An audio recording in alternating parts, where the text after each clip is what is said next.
por unanimidade, o Supremo Tribunal Federal, STF, invalidou o uso da tese de legítima defesa da honra para justificar crimes de feminicídio no Tribunal do Júri. Com isso, acusados não poderão ser absolvidos usando esse argumento. Vamos entender essa decisão ao vivo com o repórter Alan Garcia. Alan, é uma decisão histórica, né? Uma conquista histórica.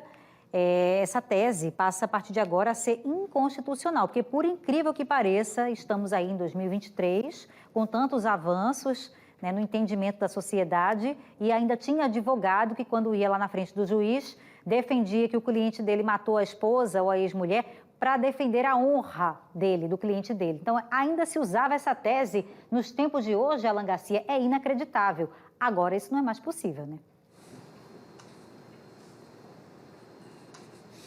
Beatriz, era usada e muito usada, viu? Por muitos réus que não tinham provas, não tinham argumentos. E o que é que fazia? Colocava a culpa na mulher por ele ter matado. Ou seja, para o homem que estava sendo julgado, ele colocava ali de que o assassinato, a mulher tinha sido assassinada, mas por culpa dela. Muita gente, tanto os réus quanto muitos advogados, utilizavam desse argumento. Para muita gente, foi um avanço, está sendo um avanço essa medida. Por isso que a gente está aqui com Alexandre Teixeira, que é advogado criminalística, que vai fazer a gente entender o que essa mudança vai provocar a partir de agora. Alexandre, boa noite para você.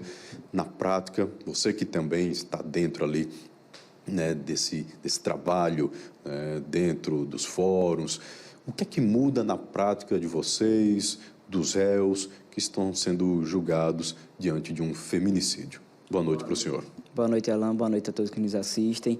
Primeiro, só para tirar um pouco do juridiquês, é importante a gente esclarecer o que é esse Instituto da Legítima Defesa e a Legítima Defesa da Honra.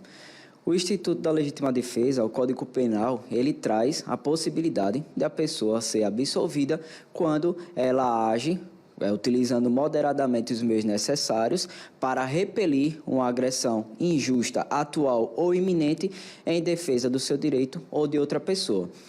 Isso aí diz respeito à questão da integridade física e proteger também a sua vida. E o que seria a legítima defesa da honra? Como já explicado inicialmente pela apresentadora, era quando um réu ele justificava a sua atitude quando uma mulher, por exemplo, a sua companheira, um caso mais comum, o traía, e aí ele a matava e utilizava esse fundamento como a justificativa para a sua conduta. Ou seja, ele colocava, em outras palavras, a culpa na vítima para se isentar aí da pena.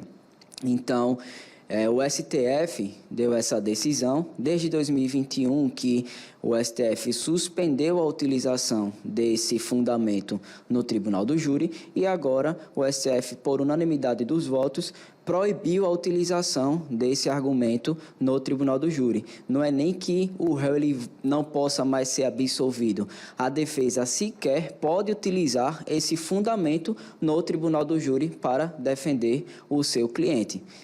Agora, Alexandre, o STF pode tomar essa decisão, porque pelo que eu estou entendendo, é a justiça dizendo que a própria justiça permitia, ou seja, está tendo uma briga, digamos, dentro da própria justiça. Eu entendi mais ou menos isso. É por aí ou não? A decisão que o STF tomou é de proibir a utilização desse fundamento na defesa do réu. Entretanto, existe uma discussão porque a Constituição Federal, ela protege e dá o direito da pessoa que está sendo acusada no Tribunal do Júri de plenitude de defesa, ou seja, ela pode utilizar de todos os argumentos para a sua defesa. E a grande discussão não está nem se o argumento da legítima defesa da honra é correto ou não. A discussão está no sentido de que o STF pode proibir a defesa de exercer o seu direito de plenitude de defesa, de plenitude da defesa do réu. Então, essa é uma questão muito importante também a ser abordada, mas que, na verdade, o STF já entendeu que isso é inconstitucional, mas é um questionamento que fica também. É claro que é um avanço a gente retirar esse posicionamento, pelo menos na minha opinião, né, Beatriz, do homem tentar justificar um assassinato que ele cometeu contra uma mulher. longe de mim, né, ser favorável ao contrário, mas a gente coloca aqui a questão da justiça. Diante, né, desse questionamento, doutor Alexandre, pode haver alguma mudança? Isso está sendo discutido lá por Brasília ou não? Existe a situação também que é importante esclarecer dos casos que já foram julgados, né, que transitaram em julgados de pessoas que utilizaram esse argumento e foram absolvidas no tribunal do júri. Nesse caso, essa sentença não pode ser mudada, até porque não pode retroagir para prejudicar. Existe uma discussão também sobre os processos que ainda estão para serem julgados, principalmente nos tribunais de justiça. Por quê? O STF, nessa decisão, determinou que os tribunais de justiça, quando se depararem com o recurso de que o réu ele foi absolvido com esse fundamento, ele pode anular o julgamento para que ele seja submetido a um novo júri. Então, de fato, hoje a nossa sociedade ela vem evoluindo principalmente na luta dos direitos das mulheres e na proteção da vida das mulheres, que infelizmente o número de casos de violência contra a mulher só tem aumentado. E como falaram as próprias ministras do STF, essa evolução ela vai além do direito, é uma questão até de dignidade humana, que foi um dos fundamentos, que é um princípio da Constituição Federal, para proteger a dignidade humana, a igualdade de gênero também. Então, de fato, era um argumento bastante utilizado, mas que era um argumento muito polêmico quando utilizado no tribunal do júri. Como você bem falou, será que era correto um homem querer culpar uma mulher por uma atitude sua? Ou seja, ele matava e quem tinha a culpa da atitude dele era a mulher. Então, com esse entendimento, o STF proibiu a utilização desse argumento no tribunal do júri. Doutor Alexandre, muito obrigado pelas explicações do senhor.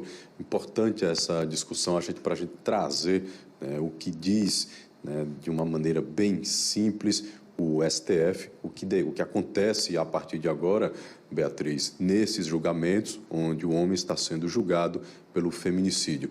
Antes, muitos diziam que a culpa estava na mulher e que aí, nesse caso, né, colocamos aqui, ela não tinha nem como se defender, ficava a palavra dele, simplesmente colocando a culpa de que foi morta, mas a culpa era dela.